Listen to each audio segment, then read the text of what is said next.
All right, welcome back, guys. Today we're going to go through step 4 of the overage profitability formula, and that is to contract. Okay, so once you've created leads, once you've conducted your research, once you've made contact with people, it's time to contract. And this is very simpler. This is very simple, excuse me. It sounds exactly as it is. You're going to get a contract signed between you and your client. Okay. Typically known as a fee agreement. Okay. You're going to come to terms and decide, okay, in exchange for you helping them get their money back, what is the percentage that they are going to get of the recovered funds?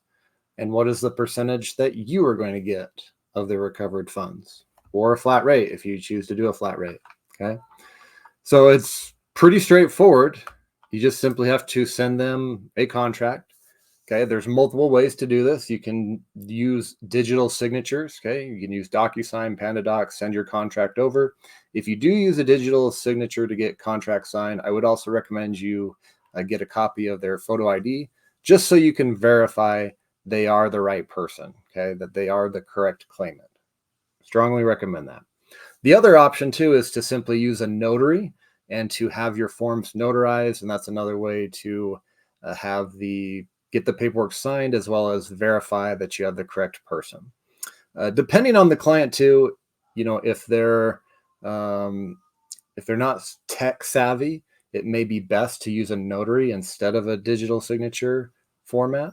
So it's going to be case by case. I do both in my business. The situation decides whether I'm going to send someone a DocuSign or I'm going to send a notary. Okay. It depends on the client and their scenario and their skills and level of technological prowess or whatever. I don't know. If they're computer savvy, I'm going to send a DocuSign. If they're not, I'm going to send a notary. There's the bottom line.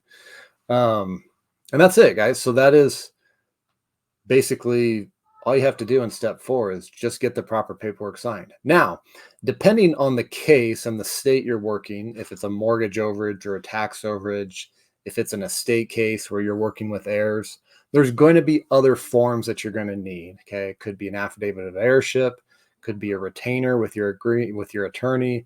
There's other forms that you'll probably need to get. However, the first one that you're going to want to get is a fee agreement. That way, you're not working for free and everyone is aware of what's going on and expectations have been set about what exactly you're going to do for them and how you're going to be compensated. So fee agreement is the first step when completing, step 4 of contracting with people. And that's pretty much it. Okay. We talked about the ways to get the paperwork signed. Examples of contracts and agreements are all found in the program, okay, in the link down below in the description of this video. And that's it for step 4. So very short video today, shorter than the other ones, but it's pretty straightforward as far as contracting with people, just getting a simple fee agreement signed and then moving on from there. So we now have one step left, the final step, and that will be in the next video, next email that you receive. So be on the lookout for that. If you're not on the email list, go to overagesyndicate.com and make sure you're also subscribed here on the YouTube channel. And that's it. Thanks for watching, guys. We'll see you in the next one.